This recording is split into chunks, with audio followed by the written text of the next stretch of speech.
Okay, we're on to our next check of the currency of the website, the article, and frankly, the information.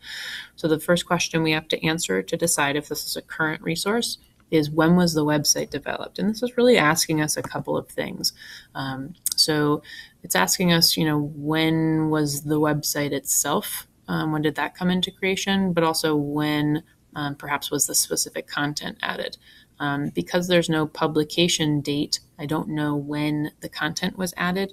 If I scroll down to the bottom, I can see that this website has been around since 1995, and there have been updates as soon as this past year.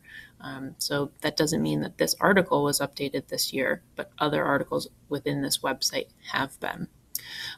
So I can't technically check this one off to see if it's been, if it's up to date. But I do know, as I looked at previously, that the specific content was reviewed last in 2014.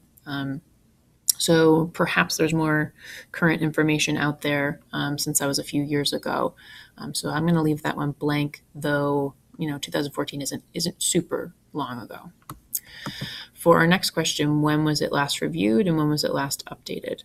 That's important to find out because we do want to make sure we have the most up-to-date information, since nutrition and health information in general changes so frequently.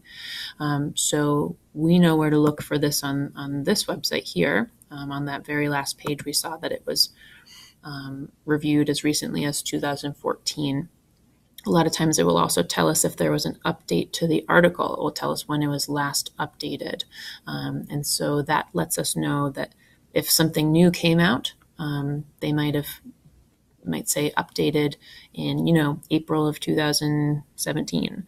And that lets us know that in April of 2017, they put in some new information that maybe they didn't have before, or maybe they had left out previously. So when we're filling out our checklist, we know that it was last reviewed by Dr. Mary Gavin in 2014. We don't have when it was last updated. So we can assume that the most up-to-date version was when Mary said, yep, looks good, and that was in 2014. So we can check that we did that one, but there might be some more updated information out there for us to look at. For our next question, do specific articles or content within the website include dates? And so this is asking us, are there the articles that are found within the website and maybe the information that the articles lists, does that have dates within it? And as we know, this article does not have a date that it was published on. A lot of times they will tell you when it came out, but this one doesn't. We only have that reviewed date. And so we can't really tell, when this information was its most up to date. So for this one, we can't really put a check mark here.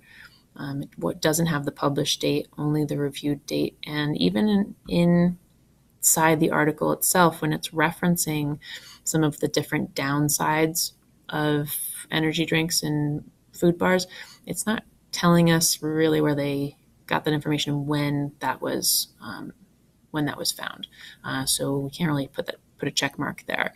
But if we compared that information to stuff we found on another website, we might be able to find to see that it's still accurate even today. The last question for currency is, do the links on the website work? So if it's so outdated that the links don't work, then that's something for us to keep in mind. So the article that we're looking at about energy drinks and food bars has links to other articles on this same website, and they do all work. So that's good news. So on our checklist for this one, we can say that, yep, the website links work. So it's current in that way. But this website doesn't really do a great job of giving us the whole story as to when the information was updated. So it could do a better job there.